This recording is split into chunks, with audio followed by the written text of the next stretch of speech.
Hey guys, it's Brandon here from Tying Is My Vice. I'm excited to get on this side of the camera for a change and share with you a wicked little leech pattern that I've been using predominantly this fall.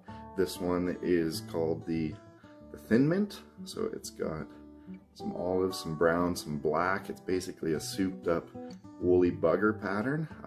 It's been absolutely lights out. These ones I've been tying balanced, so they hang horizontally under an indicator. You can tie them in a variety of ways, whatever works for you, but I'm excited to show you this one.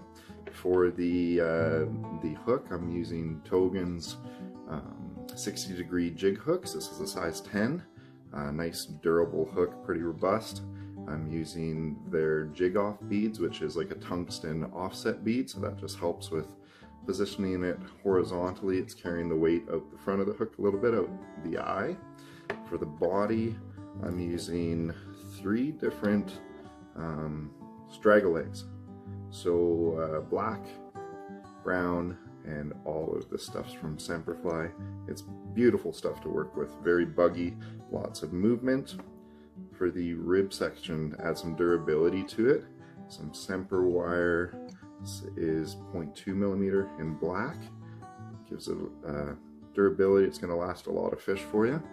And then for the tail, and then you can throw a collar on it as well. You'll get some more detail in the up close video. But I've got a variety of marabou, black, brown, and olive again.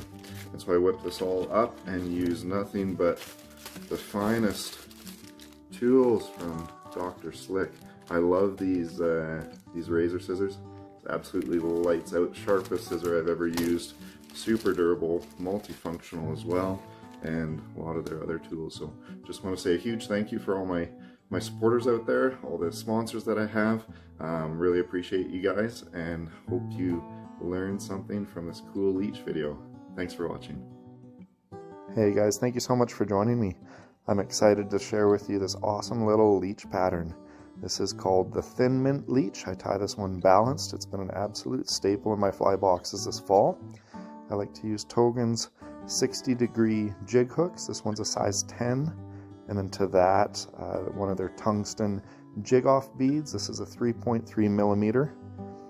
And then for my thread, I love using these Semperfli nano silks. They're super durable. They resist breaking, so you can really crank on them and get materials nice and secured. And they don't build up too much bulk either. This is 50 denier black. And then for some durability in the midsection of this fly, we're going to add some Semper wire. This is 0.2 millimeter in black. For the tails, I love using these select marabou plumes.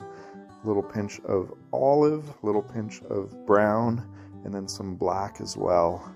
Gives it a really nice contrasting effect, kind of a mottled tail, and the fish absolutely go crazy for this.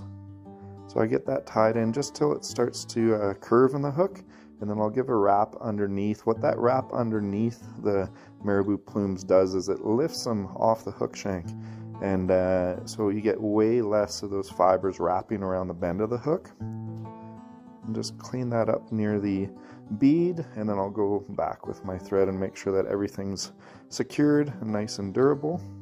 At this point, we're going to add some Semperfli straggle legs. If you guys haven't used these straggle legs before, they are a beautiful product. Super buggy, tons of movement in them. Here I've stacked olive, brown, and black just to blend in with the tail. Some contrasting colors for the body. And then I do strip one side of the hackle, and it gives it a little bit of a more sparse, sort of leggy, buggy midsection. And then I just trim the point of that and create a little tie-in anchor. And then what I find with hackle is I like to fold it back and capture the stem of it. And that way, if you really pull on it, you get a little bit more durability, and it really anchors it into the fly so it doesn't pull out on you. We'll just secure that in.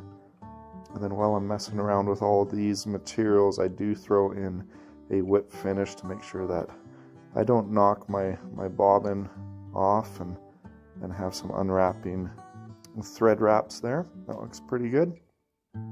So at this point, we're going to grab the 3 strands of straggle leg and kind of flatten them out and make sure that they wrap side by side so that you get the black, the brown, and the olive and good contrasting wraps. And then to build up the front of this fly, you can go back and give it a couple of wraps there. That looks pretty good. Wanted to spend a minute or two just talking about how I usually fish this fly. So typically in the fall, the fish are in really shallow water. I've had great success, to be honest, probably under 3 feet of water. Very, very shallow. I will have this suspended underneath an indicator, and the way that this is balanced, it does hang horizontally and gives a little bit of movement in any water chop that you may have.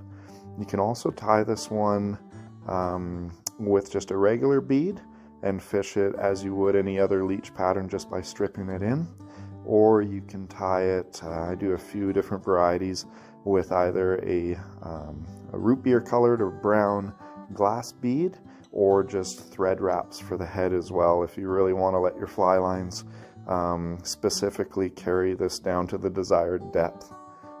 So many options for this one simple fly, but you can fish it in a variety of ways. And then I wrap that hackle back to the rear of the hook with a little bit of space in between, and then I've brought the Semper wire back up to capture that hackle and give it some durability so that if the hackle does break, that wire is just holding it in place. This thing will last a lot of fish. Bring that all up, try not to capture any of those fibers as you're wrapping around that bead head. Helicopter that wire out of there so that there's no sharp points. I'm going to give it one good solid whip finish here and make sure everything's secure. With these bead heads, you can pull on the thread itself as you're tightening. I don't pull on my bobbin because some of the edges of the bobbin, it can sever your thread. So it's a good little trick if you're finishing a fly. Pull on the thread itself and then you reduce any broken threads. For the collar, I like to add a little bit more movement in here. And so I've just got a few little strands of black marabou. Trim off the stems there, and then we're just going to twist that up very carefully, make sure that it all stays in place there. Some long, beautiful marabou fibers there, and we're just going to wrap a nice collar right in behind that bead. It adds a little bit more movement in the water, which is really nice. With the length of these fibers, I've fished this very successfully, keeping these fibers long. Tons of movement, very flowy. And then you can also go ahead and pinch off those strands of marabou, short and concise. You can tie this in a variety of different sizes as well. I'll go all the way down to like a really small 16, but size 10 gives me a lot of strength in that hook, and you can hook into some big fish. So here I'm just pinching off those marabou fibers. You never want to use your scissors because it looks like your mom just cut your bangs. Very choppy, so do that trick and just pinch off those fibers to your desired length. And that is pretty much it, guys. A beautiful thin mint leech. I want to thank you so much for taking the time to watch. Big shout out to all my sponsors as well. Couldn't do this without you guys. Thank you so much, and we'll see you on the waters.